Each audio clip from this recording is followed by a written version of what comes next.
자, 우리 말씀 같이 보겠습니다. 히브리서 11장 33절 34절입니다. 33절 34절입니다. 우리 한 목소리에 읽습니다. 시작. 그들은 믿음으로 나라들을 이기기도 하며 의를 행하기도 하며 약속을 받기도 하며 사자들의 입을 막기도 하며 불의 세력을 멸하기도 하며 칼날을 피하기도 하며 연약한 가운데서 강하게 되기도 하며 전쟁에 용감하게 되어 이방 사람들의 진을 물리치기도 하며. 아멘. 히브리서 11장 말씀, 믿음에 대한 말씀을 살펴보고 있습니다. 특별히 오늘 본문 말씀에 보시면 믿음은 사자들의 입을 막기도 하고 불의 세력을 멸하기도 하고 또 칼날을 피하기도 한다, 이렇게 얘기합니다. 이 세 가지의 공통적인 특징은 보호하심이죠. 그러니까 믿음은 위기로부터 우리를 보호해 준다는 것입니다. 믿음은 위기로부터 우리를 보호한다는 것입니다. 그래서 지난주에 사자의 입을 막는 믿음에 대해 살펴봤고요. 오늘은 이어서 불의 세력을 멸하는 그 보호하시는 믿음에 대해서 함께 살펴보려고 합니다. 인생을 살다 보면 사자의 입을 만나기도 하고 또 불의 세력을 만나기도 하고 칼날의 위협을 받기도 합니다. 우리 타락한 세상을 살아가는 우리 인생은 절대로 안전하지 않습니다. 언제 어떤 위협을 받게 되고 어떤 위기를 만나게 될지 아무도 안심할 수 없죠. 생각하지 못한 때 질병이 찾아오기도 하고 또 생각하지 못한 때 생각하지 못했던 사고를 당하기도 하고 또 어떨 때는 억울하게 피해를 보기도 하고 또 우리 기도했듯이 중국에서는 초대교회 때는 있을 법한 그런 핍박들이 믿는 자들에게 부어지기도 합니다.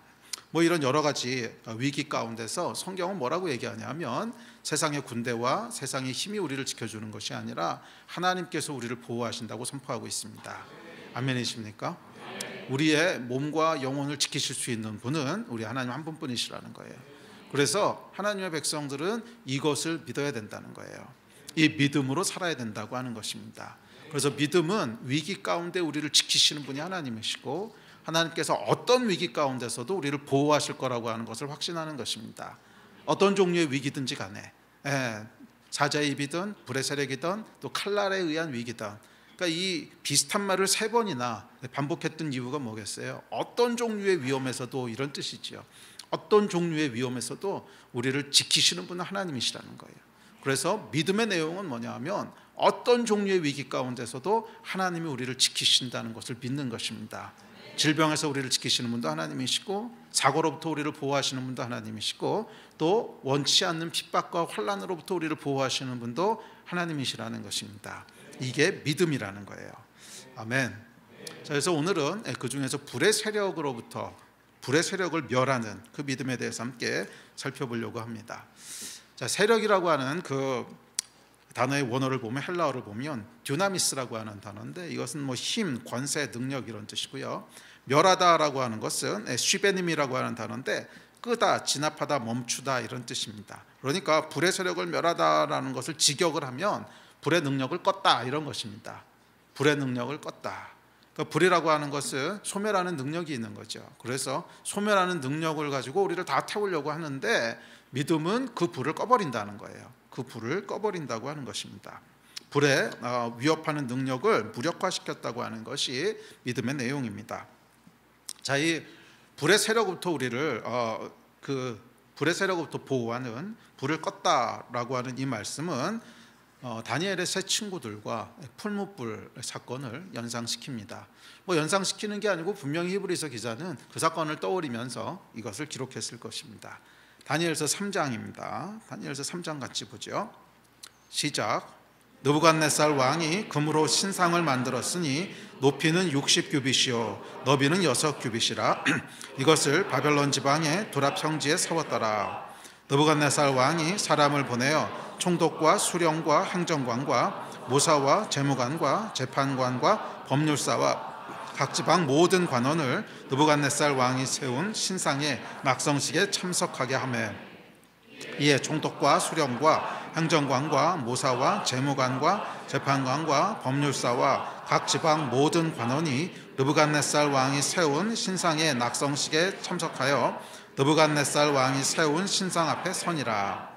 선포하는 자가 크게 외쳐 이르되 백성들과 나라들과 각 언어로 말하는 자들아 왕이 너희 무리에게 명하시나니 너희는 나팔과 피리와 수금과 사면금과 앙금과 생황과 및 모든 악기 소리를 들을 때에 엎드려 느부갓네살 왕이 세운 금신상에게 절하라. 누구든지 엎드려 절하지 아니하는 자는 즉시 맹렬히 타는 풀무불에 던져 넣으리라 하였더라. 아멘. 자, 이것이 이제 불의 세력으로부터 불의 세력을 멸한다 또는 불의 세력으로부터 보호한다 하는 말씀의 배경이 되는 그 사건입니다. 느부갓네살 왕이 어느 날 엄청난 크기의 금신상을 만들어 놓고는 모든 사람에게 명합니다. 신상에게 절하라 하는 거예요. 자, 그래서 이 사건의 본질은 뭐냐면 절하는 거죠. 이 사건의 본질은 절하는 것, 즉 예배입니다. 자, 예배라고 하는 것은 여러분 그 본질이 뭐냐면 그 대상을 가치 있는 것으로 여기고 그래서 우러러보고 그래서 그것을 추구하는 거예요. 예배라고 하는 것은 이것이 가치 있다, 가치를 알고 그 가치를 인정하기 때문에 그것을 동경하고 우러러봐요. 그러다 보니까 그것을 추구하는 길을 가게 돼요. 그것이 예배라는 거예요. 그것이 예배입니다. 자, 금은 여러분 요즘 금값이 정말 금값이라 그러는데 금값이 정말 금값이라 그러는데 금은 예나 지금이나 귀하고 비싼 보석입니다. 특별히 고대 사회에서는, 고대 근동에서는 왕이나 소유할 수 있었지 그냥 일반인들이 소유하기에는 참 어려운, 꿈도 꾸기 어려운 그런 보석이었어요. 그렇기에 금이 상징하는 것은 뭐냐면 부와 권력입니다. 부와 권력이에요. 고대 사회에서는 금은 왕이 소유하는 거기 때문에 부뿐만이 아니라 권력도 함께 상징합니다. 부와 권력을 상징합니다. 그런데 그 크기가 무려 60규빗이에요. 자, 60규빗이면 얼마나 거냐면 30m입니다. 30m면 보통 한 층이 이제 3m거든요. 그럼 10층 높이인 거죠. 그러니까 10층 높이에 이 사람도 제정신은 아닙니다. 느부갓네살도 제정신은 아닌 게 그 당시에 여러분 10층 높이의 금신상을 만들었다고 생각해 보십시오. 이게 하여간 어마어마한 크기입니다. 자, 그러니까 이 느부갓네살의 금신상은 타락한 인간이 추구해온 가치들을 상징하고 있는데 그 가치가 뭐예요? 첫째는 부고 두 번째는 권력입니다. 그것도 거대한 크기의 부와 권력을 상징합니다. 또한 이것을 이렇게 길쭉하게 높게 만든, 크게 만들려면 옆으로도 크게 만들 수 있잖아요. 높게 만든 이유는 뭐겠어요? 온 땅 모든 사람들이 보라 그러는 거죠. 온 땅 모든 사람들이 그 번쩍번쩍 빛나는 부와 권력의 상징을 갖고 있는 것이 이 청야에 여러분 우뚝 솟아 있는 걸 생각해 보십시오. 굉장한 위험이 아니겠어요? 굉장한 위험이고, 자, 그런 의미에서 이 금신상은 또한 인간이 이모저모로 얻을 수 있는 명예를 상징하기도 합니다. 모든 사람들이 보고 와 하는 거잖아요. 명예. 그러니까 부와 권력과 명예를 모두 상징하고 있습니다. 그런데 그 모양이 뭐였냐면 신상이었대요. 신상. 그러니까 무슨 뜻이겠어요? 이 부와 권력과 명예는 인간에게 신 같아 보이는 존재라는 거죠. 부와 권력과 명예는 인간에게 신 같아 보이는 존재라는 것입니다. 현대의 우상도 여기서 크게 다르지 않은 것을 보면 인간이 추구하는 것은 예나 지금이나 크게 다르지 않은 것을 알 수 있습니다. 현대인들도 여러분 결국 우리가 우러러보고 그래서 추구하고 하는 게 결국 이거 아닙니까? 돈과 권력과 명예와 그런 것들이잖아요. 그래서 그 당시나 지금이나 크게 다르지 않은 것 같아요. 그 당시에도 사람들이 우러러보고 추구했던 것은 이 거대한 금신상이 상징하고 있는 부, 권력, 명예 그런 것들이었습니다. 그리고 세상 왕은 오늘날은 왕이 없지만 세상의 법과 문화는 그것에 절하라고 강요합니다. 금신상은 세상 왕, 타락한 세상이 주장하는 예배의 대상이에요. 이것을 너희는 예배하라는 거예요. 세상이 우리에게 강요하는 거예요. 절하라. 너희는 이것을 예배해라. 뭘 예배하라는 거예요? 부와 권력과 명예를 예배해라. 예배가 뭐라고요? 가치 있는 것으로 여기고 그래서 동경하고 그래서 그것을 추구해라. 그것을 세상이 강요하는 거죠. 절하라. 이게 중요한 것이니 너희는 것을 우러러보고 이 길을 따르라 이거죠. 그래요 여러분. 세상의 가치에는 힘이 실려 있는데 왜냐하면 왕의 명령이 있기 때문에 그렇습니다. 세상 왕은 세상 가치, 부와 권력과 명예를 예배하고 따르라고 명합니다. 그리고 그것을 따르는 자들에게는 상을 주고 그렇지 않은 자, 그것을 따르지 않고 그것을 예배하지 않고 다른 신을 예배하고 다른 신을 따르는 자들에겐 벌을 주는데 그 벌이 뭐라는 거예요? 불이라는 거예요. 불이 뭐예요? 소멸하는 거. 그래서 소멸하는 벌을 내립니다. 세상이 예수께 행했던 것이 정확히 이거 아닙니까? 금신상, 부와 권력과 명예를 거부하고 여호와 하나님 한 분만을 예배하자고 따르니까 세상이 예수께 벌을 내리는데 이 벌이 뭐예요? 소멸이지요. 십자가에서 그 존재를 소멸시켜버리는 불의 벌을 내리는 거죠. 존재를 지워버리는. 근데 여러분, 예수께서 정확히 거부하셨던 게 이 부와 권력과 명예였어요. 마귀에게 시험 받으실 때 뭐라 그럽니까? 이 떡으로 돌을 만들어라. 이게 뭐예요? 부지요. 뭐 그 당시에 뭐 부라고 하는 게 이게 대단한 게 아니고 먹고 사는 문제니까 부에 대한 거, 그다음에 천사들을 동원해라. 이 권력에 대한 거, 뛰어내려라. 명예에 대한 거. 그러니까 정확히 마귀가 예수께 시험했던 게 뭐냐면 예수께 절하라고 강요했던 게 느부갓네살의 금신상이에요. 느부갓네살의 금신상을 정확히 예수님께도 강요합니다. 절하라.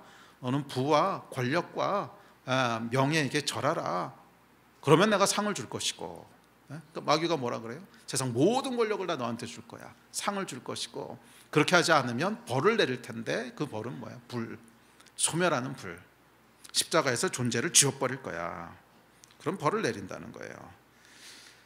그래요, 여러분. 이 금신상에게 절하기를 거부했을 때 마귀가 또는 이 세상의 권세 잡은 자니까 공중 권세 잡은 자, 세상이 우리에게 내리는 벌이 있어요. 그 벌은 뭐예요? 불이에요. 불. 소멸하는 거. 초대교회 성도들 역시 크게 다르지 않았어요. 왕이 명령하는 신이 있습니다. 로마 황제에게 절하라. 그것을 거부하고 한 분 하나님만을 섬기기로 선택했을 때 그들이 무슨 벌을 받습니까? 소멸하는 벌을 받죠. 소멸하는 벌이 내려집니다. 옥에 갇힘으로 사회적으로 경제적으로 소멸되기도 하고 또는 진짜 죽임을 당함으로 물리적으로 소멸되기도 합니다. 그러니까 불은 이 소멸하는 걸 전체를 포괄하죠. 사회적으로 소멸되기도 하고 경제적으로 또는 물리적으로 소멸되기도 하는 이 벌을 내립니다. 예배의 본질은 뭐냐면 세상의 강요된 가치체계와 질서에 저항하는 믿음입니다. 예배는 믿음인데 어떤 믿음이냐 하면 금신상에게 절하지 않는 믿음이에요. 우리가 예배하는 것은 하나님 한 분입니다.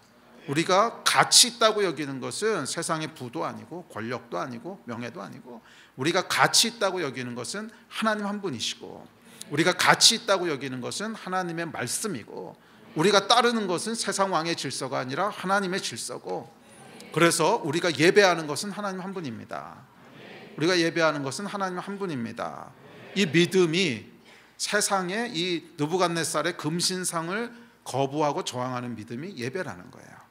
그래서 여러분 예배에는 항상 뭐가 같이 따라오냐 하면 저항하는 마음이 같이 따라옵니다. 뭐에 대한 저항?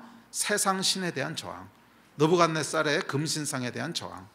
예배에는 항상 이 긴장과 갈등이 있어야 돼요. 항상 긴장과 갈등이 있어야 돼요. 예배가 아무런 긴장이 없고 아무런 갈등이 없고 너무 편하게 느껴진다면 뭔가 문제가 있는 겁니다. 성경은 우리의 믿음과 예배를 그렇게 쉽게 기록하지 않아요. 우리의 믿음과 예배는 세상 왕이 강요하는 느부갓네살의 금신상하고 충돌하는 거기 때문에 물론 그것이 매 순간 그렇게 느껴지지 않을 수는 있어요. 정말 좋은 시대를 타고 났을 때는 별로 크게 와닿지 않을 수도 있지만 사실 2000년 교회 역사를 보면 그렇게 좋은 시대를 타고 난 사람은 거의 없었고 항상 살다 보면 금신상에게 절해야 되는 그 순간과 맞닥뜨려 왔다는 거예요. 그래서 예배에는 항상 뭐가 있냐면 긴장이 있는데 어떤 긴장? 세상 금신상에게 절하라고 하는 이 긴장이 항상 따라오게 됩니다. 그리고 우리가 거기서 무엇을 선택할 거냐? 세상 금신상에게 느부갓네살의 금신상에게 절할 것이냐? 부와 권력과 명예를 가치 있게 여기고 그래서 그것을 추구하는 선택을 할 거냐? 아니면 하나님의 말씀을 선택하고 하나님만을 예배하기로 선택할 거냐? 근데 이게 굉장히 부담되는 선택인 게 불이 따라온대잖아요. 불이 절 안 하면 어떻게 한다는 거예요? 풀무불에 집어넣겠다는 거예요. 소멸시키겠다는 겁니다. 소멸시키겠다는 거예요.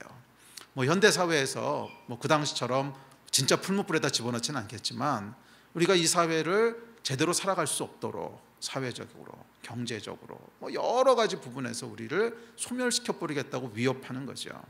네, 그래서 예배에는 항상 이 저항 정신과 함께 긴장감들이 있어야 돼요. 아멘. 어떻게 여러분도 오늘 긴장감을 가지고 예배 나오셨습니까? 오늘 내가 하나님을 선택하고 하나님께 절한다고 하는 것은 무슨 뜻이냐면 금신상에게 절하라 하는 왕의 명령을 거부한다는 뜻이에요. 그게 하나님을 예배한다의 본질입니다. 세상 왕이 이거에게 절해 하고 우리에게 이야기하는데 아니요, 우리는 그것에 절하지 않습니다. 우리가 절하는 분은 하나님 한 분이십니다. 이 선택이 예배라는 거예요. 그러니까 예배는 여러분 굉장히 긴장되는 선택입니다. 저는 이 거룩한 긴장감이 예배 때마다 우리 가운데 부어졌으면 좋겠어요. 예배 때마다 우리 가운데 부어졌으면 좋겠어요. 그래서 너무 쉽고 너무 평이하게 예배드리지 않았으면 좋겠어요. 여러분, 코비드 때만 해도 우리가 그거 경험하지 않았습니까? 예배 오랫동안 못 드리니까 얼마나 우리 안에 막 불이 올라와요. 그죠? 예.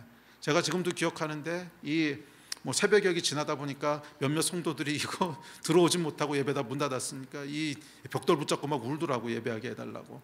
그러니까 이 예배에는 여러분 뭐가 있어야 되는 거예요? 이런 긴장감이 있어야 돼요. 긴장감이 있어야 돼요. 이게 아무렇게나 쉽게 드릴 수 있는 게 아니라 금신상에게 절하기를 거부하는 것이 예배의 본질이라고 하는. 아멘. 진리의 편에서는 여러분 되시기를 바랍니다. 그때 어떻게 하신다는 거예요? 불의 세력으로부터 우리를 보호하신다는 게 하나님의 약속이에요. 아멘. 자, 앞서 언급했듯이 예배는 그 대상의 가치를 인정하고 그래서 그것을 따르는 것입니다. 그것을 추구하는 길에 헌신하는 거예요. 그러니까 예배는 뭐냐 하면 가치 플러스 헌신입니다. 이것을 내가 가치 있다고 생각하기 때문에 생각하고 끝나는 것이 아니라 그것을 추구하는, 몸을 던져서 따르는, 그것이 예배입니다. 금신상에 절하라 하는 느부갓네살의 명령은 세상이 주장하는 가치가 있죠. 부와 권력과 명예. 이 가치와 질서에 대한 절대 복종을 요구하는 것입니다. 그것을 중요하게 여기고 그래서 그것 추구하고 그것 얻기 위해서 평생 바둥거리면서 살아. 이게 느부갓네살의 명령인 거예요. 현대에도 똑같은 명령이 내려지는 거예요. 너희가 평생 아등바등 하면서 싸워야 되는 건 뭐냐 하면 부와 권력과 명예, 그거 얻기 위해서 그거를 가치 있게 여기고 최고의 가치로 삼고 그래서 그거 얻으려고 최선을 다해서 헌신하면서 살아.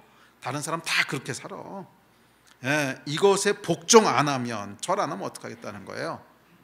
벌을 내리겠다는 거예요. 소멸하는 불의 벌을 내리겠다는 것입니다. 불은 앞서도 얘기했지만 세상이 자신을 따르지 않는 자들을 어떻게 다루는지를 보여줍니다.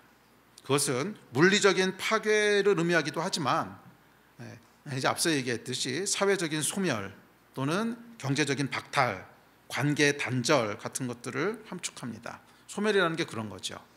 우리가 사회적으로 누리고 있던 어떤 지위들이 있고 또 사회적으로 누리고 있던 여러 가지 것들이 있는데 소멸된다고 하는 걸 다 잃어버리는 거잖아요. 또 우리가 경제적으로 누리고 있던 것들 소멸된다고 하는 걸 다 잃어버리는 것이고 또 관계가 단절되는 것도 마찬가지죠. 그러니까 불은 두려움을 통해 사람들을 지배하는 힘입니다. 오늘도 세상은 여전히 우리에게 명령합니다. 절하라. 그렇지 않으면 불 속에 던질 거야. 사회적인 소멸, 경제적인 압박, 사회적인 고립, 또 더 나아가서 물리적인 소멸에 이르기까지 십자가를 지게 될 거야. 너희는 십자가에서 소멸시켜버릴 거야. 그렇게 위협합니다. 자, 그렇다면 현대사회의 금신상은 뭘까요?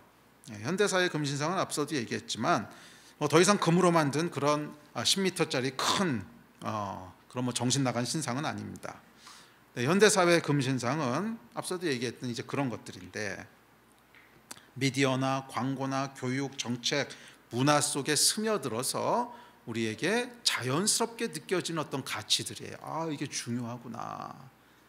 뭐니 해도 사람은 돈이 있어야 돼.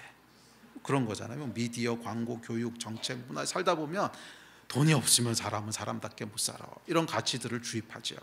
또 힘이 있어야 돼. 권력에 대한 거. 또 명예를 추구하게 되고 사람들의 인정을 추구하게 되고 그런 것들이 그냥 자연스럽게 느껴지도록 우리 속에 스며들어 있습니다.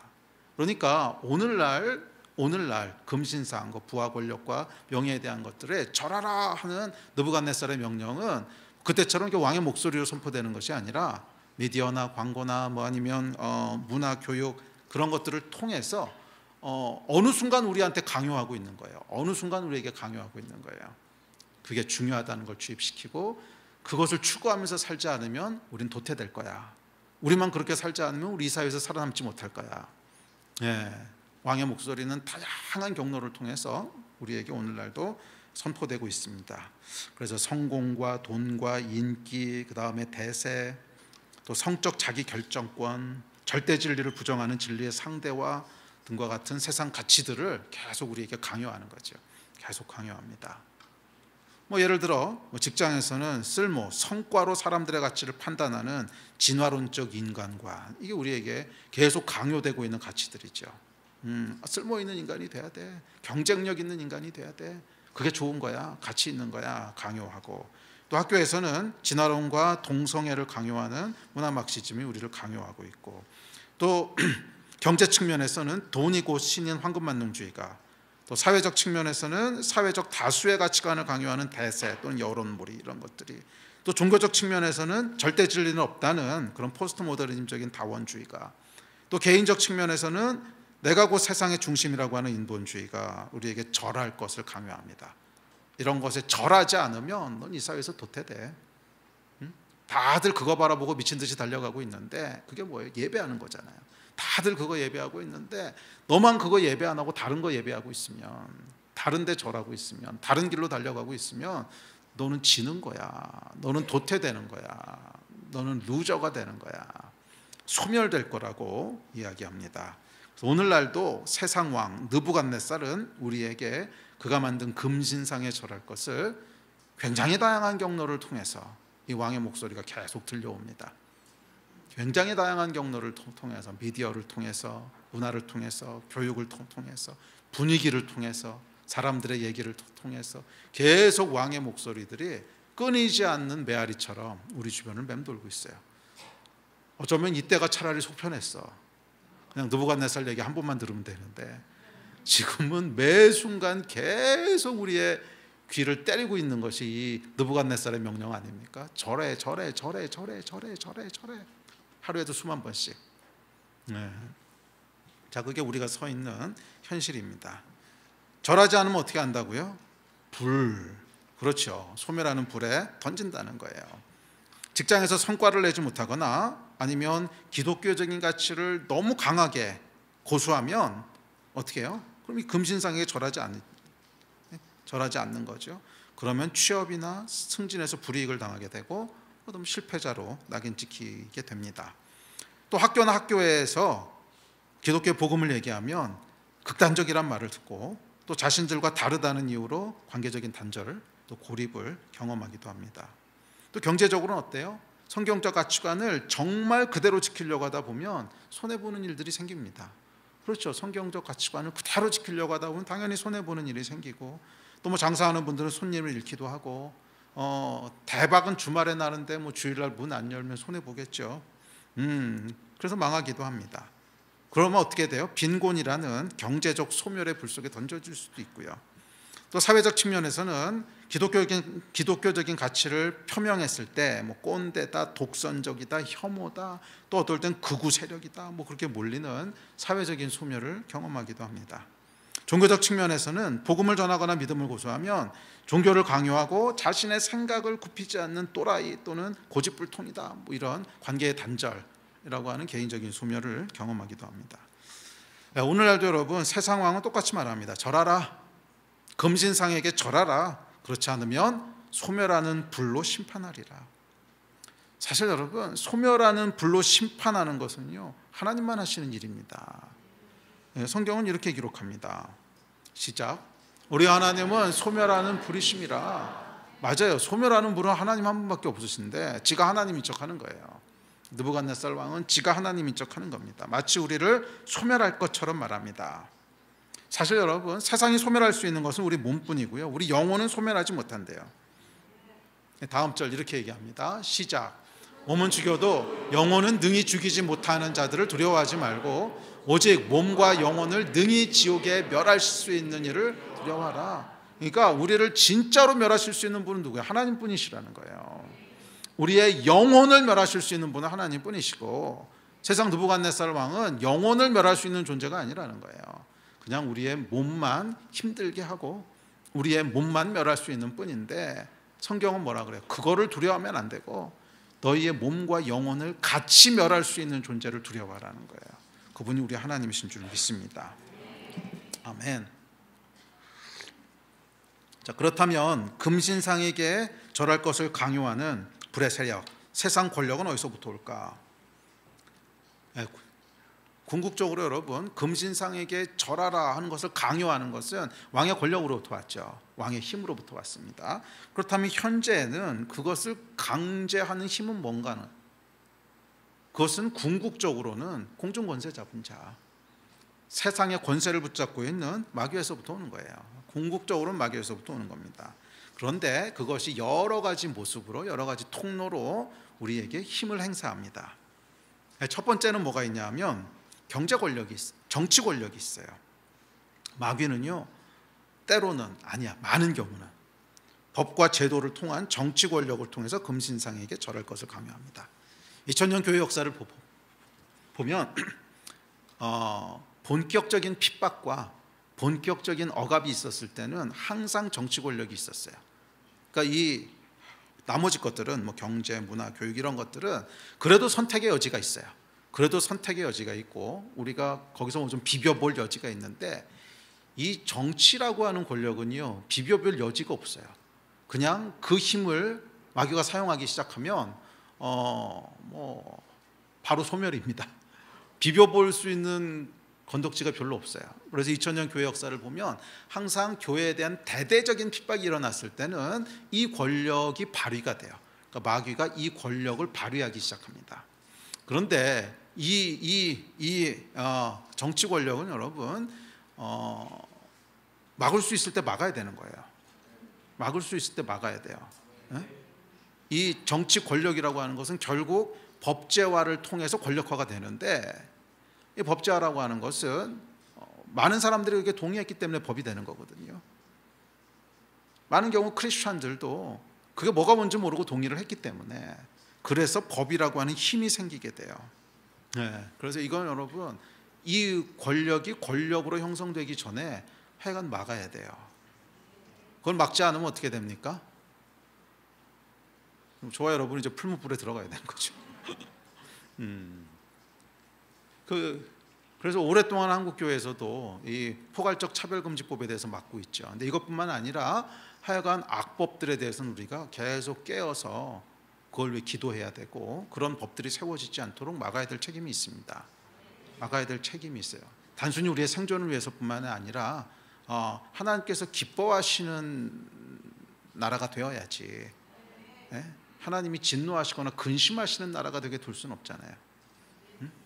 아멘이십니까? 그래서 거기에 있어서는 깨어 있으셔야 됩니다. 자, 느부갓네살이 그랬던 것처럼 오늘날도 이런 정치화되고 법제화된 권력들이 위협을 합니다. 뭐 예를 들어 인권이라는 이름으로 기독교적 가치를 침묵시키기도 하고, 또 뭐 차별금지법이나 또 뭐 그런 것을 통해서 동성애에 대한 성경적 가치를 억압하기도 합니다. 또 학교나 공공기관에서는 복음 전도가 금지되기도 하고 기도 모임이 금지되기도 합니다. 이것도 지금 뭐 한국에서도 굉장히 많이 현실화되고 있는 일들이죠.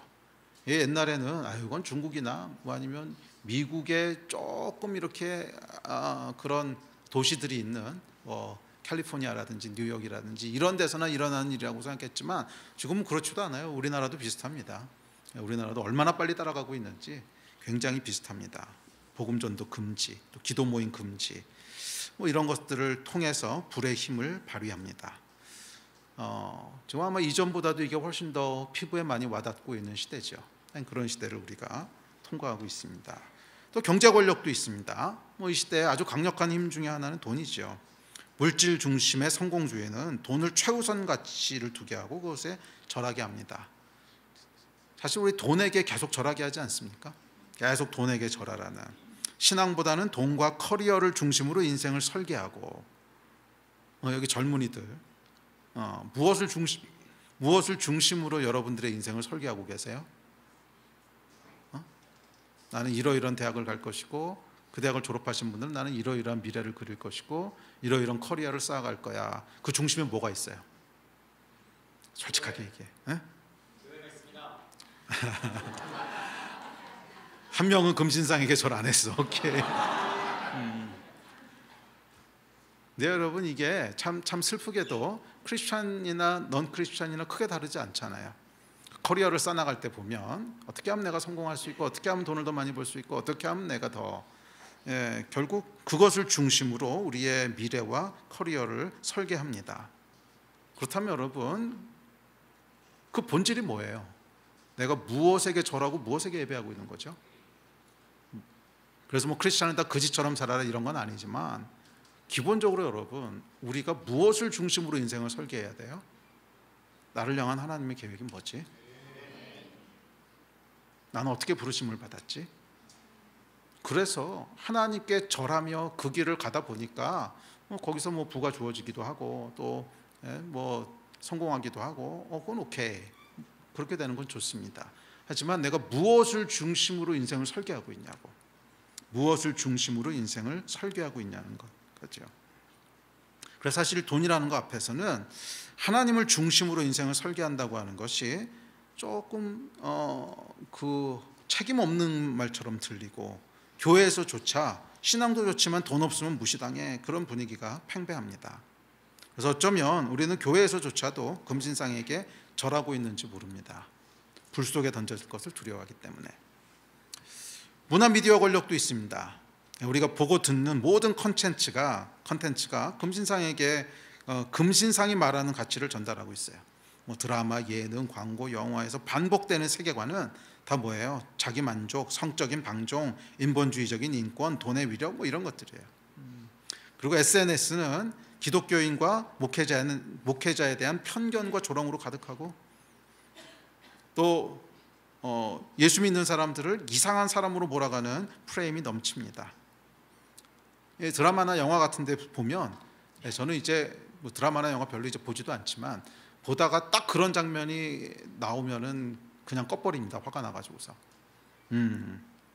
그거 끝까지 보시면 안 돼요. 이상한 사이코 같은 등장인물들이 등장하는데 항상 크리스찬이나 목사야. 그런 느낌 요즘 받지 않으세요? 막 이상한 사람이 등장해가지고서 엄마인데 막 엄마가 진짜 성격 파탄자고 이상한 사람이야. 근데 보니까 권사님이야. 뭐 이런 거. 또 뭐 사기꾼 같고 이상한 놈이 막 뭐라 그러는데 보니까 목사고, 뭐 이런 거. 이게 그렇게 묘사가 되죠. 정말 대부분 그렇게 묘사하는 것 같아요. 열받게. 그래서 저는 그런 소문만 들어도 그런 건 안 봐요. 그런 소문만 들어도 그건 그냥 아예 나까지 봐가지고 시청률을 높여줄 필요가 없지. 뭐 그렇잖아요. 그거 좋지도 않은 걸 그걸 보면서 은혜 받고 있어 거기에. 근데 이제 그런 걸 보면서 가만히 관찰해 보면 정말 현실이 그래서 그렇게 묘사되는 건지 아니면 그렇게 묘사함으로 현실을 왜곡해 가는 것인지 헷갈립니다. 근데 저는 후자가 더 강하게 느껴져요. 물론 뭐 크리스천들이 잘못한 것도 있겠죠. 잘못한 것도 있겠지만 몰라요. 이게 제 주위에 좋은 사람만 있어서 그런지 모르겠지만 제가 만나는 목사님들 중에 그렇게 사이코 같고 이상하게 드라마에서 묘사된 것 같은 한 사람도 본 적이 없거든요. 저는 그래도 목사니까 목사 사회에 있잖아요. 얼마나 많은 목사들을 만나겠어요. 그런데 그렇게 드라마에서 묘사되는 것 같은 이상한 사기꾼, 그런 사이코 같은 목사는 제 주변에서 제가 한 번도 만나본 적이 없단 말이에요. 뭐 가끔은 있겠죠. 가끔은 있겠죠. 뭐 우리나라에 교회만 해도 뭐 수만 개가 되는데, 교회만 해도 뭐 6만 개, 7만 개인가 뭐 이렇게 되는데 거기 목사님들 다 계시다 그러면 수십만 명 있을 거 아닙니까? 그럼 그 중에 1%만 이상한 사람이라고 해도 뭐 상당수가 있을 겁니다. 그런데 그것은 어느 직종이든지 간에 1%는 이상한 사람들이 있는 거예요. 그렇지 않습니까? 어느 직종이든지 간에 1%는 사이코패스 같은 사람들이 있는 거고, 그건 뭐 어쩔 수 없는 일이에요. 그런데 대부분의 목사님들은 제가 만나본 경우엔 참 착하시고, 그래도 그 주변에 무슨 일이 있다 그러면 진짜 오지랖 넓게 가서 이렇게 도와줘야만 막 직성이 풀리시고, 그런 분들이 거의 대부분이거든요. 거의 대부분 제가 만나본 분들은 그래도 누가 어려운 일 있다 그러면 자기 일 아닌데도 가서 막 오지랖 넓게 해야지 속이 시원해지. 그런 분들이 대부분이고요. 보면은 순박하고 착하고 그런 분들이 대부분이었는데 도대체 그 사이코패스 같은 목사님들은 어디서 그렇게 많이 봤는지, 왜 미디어에는 그렇게만 묘사되는지. 그래서 제가 몰라요. 뭐 증명할 수 있는 건 아니지만 심증이 가는 것은 현실이 그래서 그렇게 묘사되는 것인지 아니면 그렇게 묘사함으로 현실을 왜곡시켜가는 것인지 했을 때는 후자 쪽에 더 가깝다고 생각을 하게 됩니다. 더구나 아무 잘못이 없다는 건 아니죠. 뭐 크리스찬이 거기서 물론 책임져야 될 부분이 있지만 이것에는 너무 크게 현혹되지 않으셨으면 좋겠어요. 그러니까 이게 너무 크게 현혹되다 보면 이제 어떤 오류에 빠지게 되냐 하면 이 세상의 빛과 소금이 돼야 된다는 강박증에 빠지게 됩니다. 뭐 틀린 말은 아닌데 그 강박증이 우리를 어디로 끌고 가냐 하면 세상 사람들의 비위를 맞추는 곳으로 끌고 가게 돼요. 그게 이렇게 건강한 믿음으로 나타나는 것이 아니라, 그러니까 빛과 소금이라고 하는 것은 하나님의 말씀을 순종하고 따라가다 보니까 결과적으로 나타나는 모습이지, 그걸 통해서 욕을 안 먹겠다고 그 일을 하다 보면 이상한 강박이 생기면서 우리를 이상한 곳으로 끌고 갑니다. 제가 그런 거 많이 봤거든요. 이상한 곳으로 끌고 가서 사람들 비위 맞추는 기독교가 되게 돼요. 그러면 결국 진리에서 파산하게 되더라고. 우리는 여러분 사람들 비위 맞추기 위해서 예수 믿는 건 아닙니다. 그분이 진리시고 그분이 우리의 주인이시고 그분이 창조주시기 때문에 사람들이 칭찬해 주면 감사하지만 설령 칭찬 안 하고 욕을 해도 그래도 하나님을 섬기는 거고, 그런 거 아닙니까? 사람들이 칭찬을 할지 아니면 우리를 때려잡아 죽일지는 그 사회와 그 시대가 어떤 건지에 따라서 달라요. 그러니까 어떤 사회에서는 우리가 어떤 시대 어떤 사회에서는 똑같이 하나님을 섬겨도 칭찬을 들을 수 있고요, 또 반대로 어떤 시대 어떤 사회에서는 열심히 하나님을 믿으면 때려 죽임을 당할 수도 있습니다. 그것은 우리 선택이 아니에요. 그 사람들이 어떻게 반응하는지를 우리가 어떻게 알겠어요? 그것에 의해서 움직이면 안 된다는 거예요. 그것에 의해서 움직이면 안 된다는 거예요. 그래서 그런 것에 너무 그렇게 반응하지 마세요. 우리가 반응해야 될 것은 뭐냐 하면 욕 안 먹는 크리스찬이 아니라 하나님을 섬기는 크리스찬이지. 욕 안 먹는 크리스찬이 우리 목표가 아닙니다. 우리는 하나님을 생명 다해 섬기는 크리스찬이 목표인 거지. 그렇게 하다 보면 빛도 되고 소금도 되고, 근데 사회가 악하면 십자가에도 달리고, 그걸 뭐 우리가 어떻게 컨트롤할 수 있는 요소가 아닌 거예요. 그 사회가 악하면 우리가 진짜로 하나님 섬기면 죽는 거고, 그 사회가 그나마 선하고 좀 상식이 통하는 사회면 진짜로 하나님을 섬기면 칭찬받는 거고, 그건 어쩔 수 없어요. 우리가 만약에 여러분 욕 안 먹는 게 그것이 우리의 정말 신앙이라면 그럼 예수님은 세상의 빛과 소금이다라고 하는 분이 왜 범죄자로 십자가에서 죽으셔? 설명이 안 되잖아요. 욕 안 먹는 크리스찬 하게 되면 여러분 십자가 피하게 되고요, 결국엔 믿음에서 파산하게 됩니다. 그게 우리의 시야를 사로잡게 되면 안 돼요.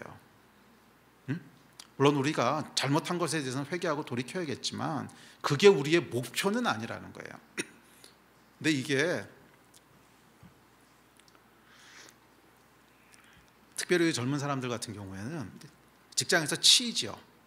주변 사람들한테 이제 뭐 크리스찬이라는 것 때문에 좀 눈총도 받고 싫은 소리 듣고 이러다 보면 그 소리 안 듣고 싶은 마음들이 막 있는 거야. 그 소리 안 듣고 싶은 마음이 뭐 개인적인 것도 있고 또는 기독교에 대한 어떤 그 하나님 나라에 대한 애국심도 있고, 뭐 그러다 보니까 그게 자꾸 우리 시야를 사로잡아요.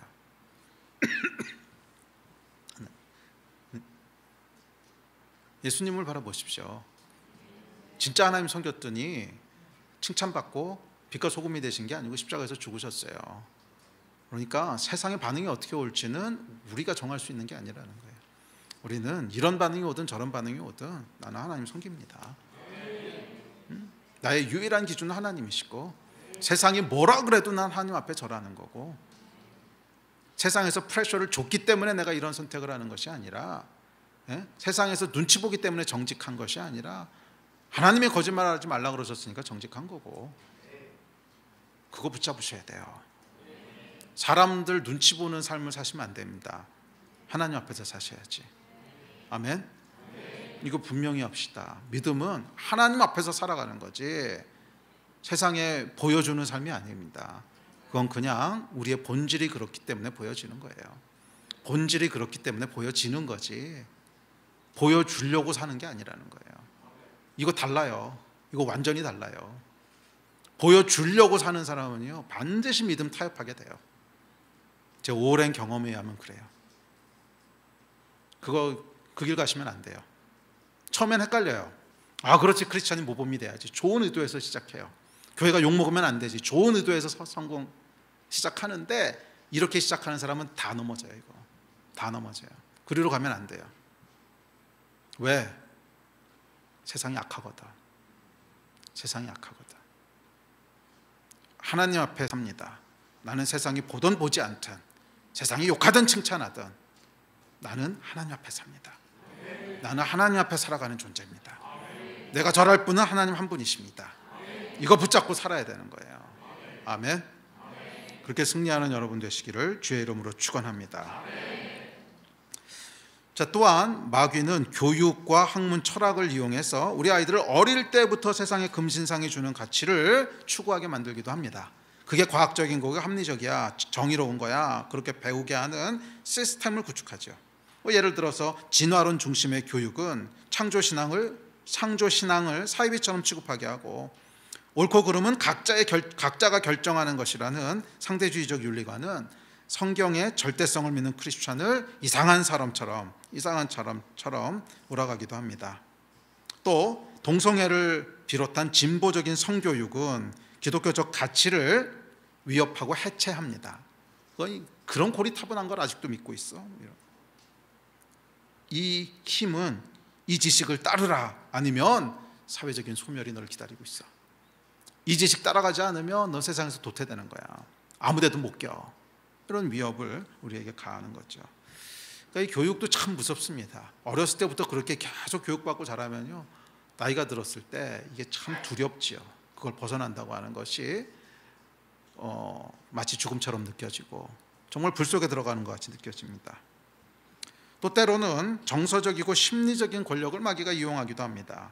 존중받고 싶고 인정받고 싶은 그런 인간의 깊은 심리적인 욕구를 이용하는데요, 다른 사람들 하는 것처럼 안 하면 너 왕따야, 이런 거 있잖아요. 왜 너만 그렇게 생각해? 너네 독선적이고 이기적이야. 너만 타협하면 모두 다 편하잖아. 왜 혼자만 튀어? 조용히 따라올 것을 강요합니다. 절하지 않으면 불편한 사람, 꼰대, 그렇게 해서 배척당하고 다수의 편에 설 것을 강요합니다. 다 절하잖아, 왜 너만 버텨? 그런 압력이 우리를 불편하게 하기도 하죠. 그러니까 이 공중곳에 잡고 있는 마귀는요, 여러 가지 모양과 여러 가지 방법으로 우리를 강요합니다. 현대를 사는 우리의 모습입니다. 자, 오늘날도 우리는 금신상에게 절하라는 불의 세력 앞에 있습니다. 믿음은 뭐냐 하면 이 두려움과의 싸움이에요. 믿음은 이 두려움과의 싸움이에요. 절하지 않으면 소멸하겠다는 불의 두려움. 믿음은 뭐냐 하면 우리는 금신상에게 절하지 않습니다. 내가 절하는 분은 하나님 한 분이십니다. 그래서 아까 얘기했지만 이 믿음, 예배는 믿음의 선택인데 이 예배에는 항상 긴장이 있는 거예요. 내가 선택하는 것이 무엇인가가 결국 예배거든. 아멘. 자, 그렇다면 이 불의 세력으로부터 우리를 구원했다고 했는데 그 믿음은 어떤 믿음일까? 다니엘과 세 친구들의 믿음이죠. 불의 세력으로부터 보호받았던 이 믿음. 자, 이 믿음은 첫째, 그들의 믿음의 본질은 뭐였냐면 믿음은 누구에게 예배할 것인가를 선택하는 거예요. 그게 믿음입니다. 누구에게 예배할 것인가. 그러니까 믿음은 뭐냐 하면 선택이에요. 선택. 어떤 선택? 누구를 예배할 거에 대한 선택. 나는 무엇을 가치 있다고 선택할 거냐, 나는 무엇을 추구할 것을 선택할 거냐, 나는 무엇을 따라갈 것을 선택할 거냐 하는 게 믿음입니다. 그래서 믿음은 여러분 하나님을 선택하는 거예요. 이신저신 기웃거리는 것이 아니에요. 우리의 마음과 눈은 오직 하나님 한 분께 고정되어 있는 겁니다. 아멘. 이 움직이지 않는 마음이 바로 믿음입니다. 둘째, 믿음은 두려움보다 하나님을 더 신뢰하는 거예요. 불은 여러분 현실입니다. 두렵죠. 그러나 믿음은 이 불 가운데 하나님이 함께 하시는 것을 믿는 거예요. 그래서 이 다니엘과 친구들이 보여줬던 불의 세력을 소멸하는 믿음은 뭐냐면 불에 들어가지 않는 믿음이 아니에요. 불을 끄는 믿음이지. 그러니까 이들이 여러분 믿었더니 불이 피해갔더라 이렇게 기록하고 있지 않죠. 응? 불을 끄셨죠. 다음 절 같이 읽어볼까요? 시작. 이 세 사람 사드락과 메삭과 아벳느고는 결박된 채 맹렬히 타는 풀물 가운데 떨어졌더라. 그렇죠. 떨어졌더라. 불에 안 들어가지 않았다는 거예요. 떨어졌다는 거예요. 자, 그 다음 시작.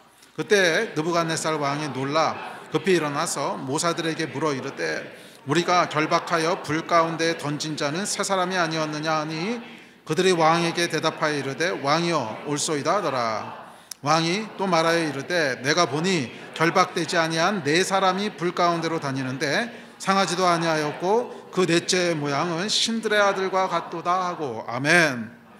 여러분 사드락과 메삭과 아벳느고가 믿었어요. 하나님을 선택했어요. 그랬더니 불이 피해갔어요가 아니라 불 가운데 떨어지는 거예요. 그러니까 불의 세력을 멸하는 믿음은 불에 들어가지 않는 것이 아닙니다. 불에 들어가는데 불이 꺼지는 거죠. 아멘이십니까? 네, 불 가운데 안 들어가는 믿음이 아니, 불이 피해가는 믿음이 아니에요. 불에 떨어지는데 그곳에 누가 계세요? 네 번째 사람이 계시다는 거예요. 하나님께서 함께 하신다는 것입니다. 아멘. 그리고 그곳에 함께 계신 네 번째 사람께서 불의 세력을 끄신다는 거예요. 불의 능력을 끄신다는 거예요. 그래서 여러분 불의 세력을 멸하는 믿음은 불을 피하는 믿음이 아니라 불을 끄는 믿음입니다. 불을 끄려면 여러분 불에 들어가야 돼요.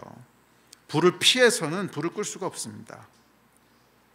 불에 들어가기가 두려워서 피할 때 우리는 불이 꺼지는 것을 볼 수 없어요. 불의 세력이 꺼지는 것을 보려면 불 가운데 들어가야 되고 거기에 필요한 것이 믿음이라는 것입니다. 그래서 여러분 이들이 보여주는 믿음은 뭐냐면 불을 피하는 믿음이 아니라 불을 멸하는 믿음입니다. 아멘. 네, 우리 하나님께서 불의 세력을 멸하실 것을 믿는 거예요. 네, 그리고 이 믿음으로 우리가 불 가운데로 들어갈 때 우리와 함께 하시는 하나님, 우리를 보호하시는 하나님께서 그 가운데 함께 하시는 거예요. 아멘이십니까? 이 믿음으로 불의 세력을 끄는 여러분 되시기를 주의 이름으로 축원합니다. 아멘. 그다음에 세 번째는 뭐냐면 지난주에도 살펴봤는데 믿음을 하나님께 믿음은 결과를 하나님께 의탁하는 거예요. 결과를 하나님께 의탁하는 거예요. 사자의 입을 막는 믿음도 동일하게 결과를 하나님께 의지하는 거죠. 그러니까 믿음은 뭐냐면 결과를 하나님께 맡기는 용기입니다. 결과가 어떻게 되는지 그건 하나님께 있습니다. 그게 믿음이에요. 결과가 어떻게 되든지 그것은 하나님께 있습니다. 그래서 믿음은 살 길을 찾는 게 아니라 죽더라도 하나님께 맡기는 거예요. 죽더라도 하나님께 맡기는 겁니다. 왜? 우리에게는 불 가운데 함께 하시는 분이 계시다는 거예요. 이걸 믿는 거예요. 불 가운데 함께 하시는 분이 계신 것을 믿는 겁니다. 예, 그래서 우리는 금신상에게 절하지 않는 거예요. 불의 세력을 멸하는 분이 우리와 함께 계신 것을 믿는 거예요. 자, 이는 여러분 느부갓네살의 금신상뿐만 아니라 일상에서 맞게 되는 위기들, 그러니까 앞서도 얘기했지만 질병이나 사고나 그런 위험 역시 마찬가지예요. 이 불 속에서 우리를 구원하실 분이 누구야? 하나님. 그걸 믿는 것이 믿음입니다. 모든 위기에서부터 우리를 지키실 분이 누구예요? 절대로 우리를 버려두지 않으셔. 그 하나님은 나하고 함께 하셔. 이걸 믿는 거예요. 그것이 믿음인 줄 믿습니다. 그런데 그리 아니하시면 그래도 믿는 거예요. 그게 믿음이에요. 그러니까 믿음은 결과를 하나님께 맡기는 거예요. 응? 그리 하시든 하시지 않던 하여간 하나님은 제일 좋은 일 하십니다. 아멘. 결과를 믿는 거예요. 우리가 열심히 기도했지만 우리가 기도한 대로 안 된 일도 많지 않았습니까? 열심히 기도했지만 하나님께서 고쳐주지 않고 데리고 가시기도 하시고, 열심히 기도했지만 그 일이 해결되지도 않고, 그런 경험도 우리 교회도 여러 번 있잖아요. 하지만 우리의 믿음은 뭐예요? 결과를 하나님께 맡기는 거예요. 그래서 기도한 대로 안 됐다고 삐지고 시험 들면요, 처음부터 믿음이 없었던 거예요. 처음부터 믿음이 없었던 거예요. 믿음은 뭐냐면 하나님께 결과를 맡긴 거기 때문에, 그렇게 안 하셔도 아멘, 그렇게 안 하셔도 하나님 선하십니다. 내가 이해할 수는 없지만 그래도 하나님 선하십니다. 내가 동의할 수는 없지만 그래도 하나님 선하십니다. 이게 믿음인 거예요. 예. 믿음의 본질은 결과를 하나님께 맡기는 거예요. 아멘. 그리고 하나님께서는 불 가운데 함께 하세요. 불 가운데 함께 하세요. 아멘. 그렇게 승리하는 여러분 되시기를 바랍니다. 아멘. 예배팀 앞으로 나오십시오. 자, 사드락과 메삭과 아벳느고가 믿음으로 불 가운데 들어갑니다. 그러죠. 어떻게 되죠? 다음 절 같이 읽읍시다. 시작. 느부갓네살이 맹렬히 타는 풀무불 아기 가까이 가서 불러 이르되, 지극히 높으신 하나님의 종 사드락 메삭 아벳느고야, 나와서 이리로 오라 하매, 사드락과 메삭과 아벳느고가 불 가운데서 나온지라. 총독과 지사와 행정관과 왕의 모사들이 모여 이 사람들을 본즉 불이 능히 그들의 몸을 해하지 못하였고, 머리털도 그을리지 아니하였고, 겉옷빛도 변하지 아니하였고, 불탄 냄새도 없었더라. 느부갓네살이 마여 이르되, 사드락과 메삭과 아벳느고의 하나님을 찬송할지로다. 그가 그의 천사를 보내사 자기를 의뢰하고 그들의 몸을 바쳐 왕의 명령을 거역하고 그 하나님 밖에는 다른 신을 섬기지 아니하며 그에게 절하지 아니한 종들을 구원하셨도다.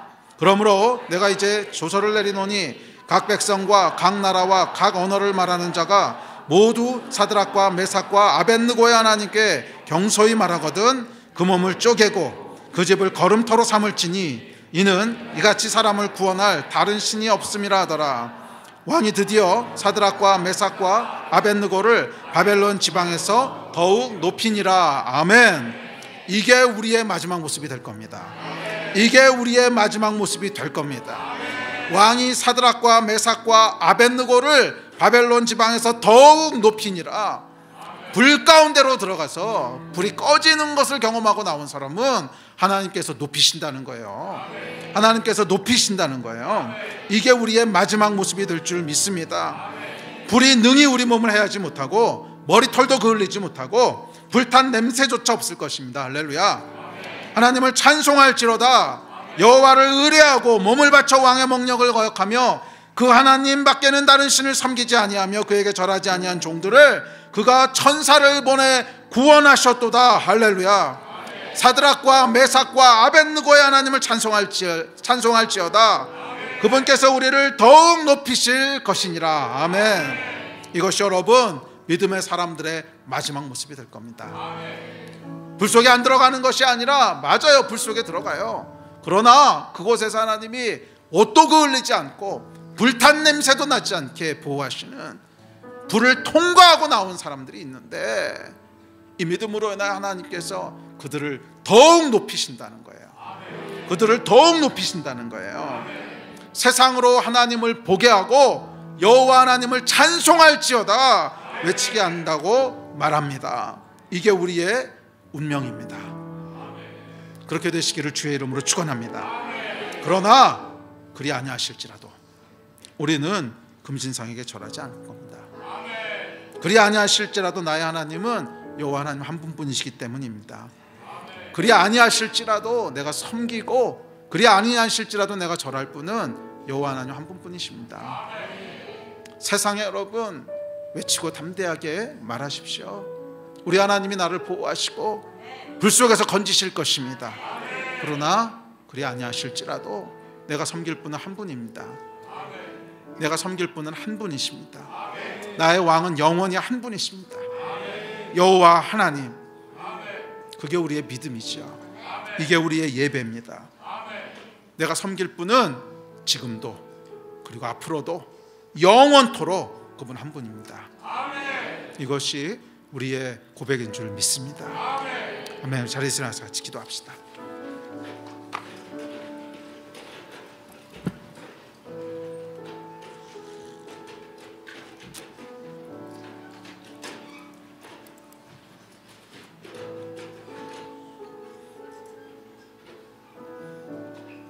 불의 세력을 멸했던 다니엘과 세 친구들의 믿음이 오늘 우리 가운데 임파테이션 되기를 주의 이름으로 축복합니다.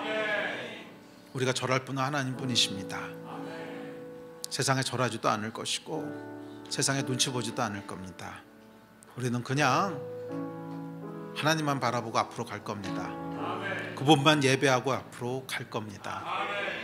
세상에 칭찬하는 사람이 있으면 감사한 거고, 그렇지 않아도 개의치 않고, 우리를 소멸한다고 해도 개의치 않고, 우리는 그냥 하나님과 그분의 말씀만 붙잡고 가는 겁니다. 아멘. 그 안에 우리 생명이 있습니다. 그 안에 우리 생명이 있습니다. 이 사회가 여러분 그나마 건강한 사회라면, 그렇게 사는 사람들은 분명히 칭찬을 받고 높임을 받을 겁니다. 성경대로 사는데 망하지 않습니다. 성경대로 사는데 왜 망하겠어요? 당연히 성경대로 살면 성공합니다. 그런데 세상이 악하면요, 성경대로 살면 소멸될 수도 있습니다. 그것은 우리 선택이 아니에요. 그래서 그거에 신경 쓰면 안 돼요. 우리는 성공하든 소멸하든 어떻게 되든지 간에 하나님 붙잡는 거예요. 그게 신실함 아니겠습니까? 하나님께서 우리에게 신실하셨던 것처럼 우리도 그분께 신실한 거예요. 성공해도 하나님, 실패해도 하나님, 높이셔도 하나님, 소멸돼도 하나님. 그게 여러분 믿음이고 예배이지 않습니까? 아멘. 이거 가지고 우리 함께 좀 기도합시다. 하나님, 오늘 우리에게 이 믿음을 충만하게 부어주시고 금신상에게 절하지 않을 수 있는 특별한 성령의 은혜를 부어주셔서 하나님만 붙잡고 가게 해주십시오. 하나님만 붙잡고 가게 해주십시오. 이 마음 가지고 우리 주여 한번 부르짖고 다 같이 합심해서 기도하십시다. 기도하시겠습니다.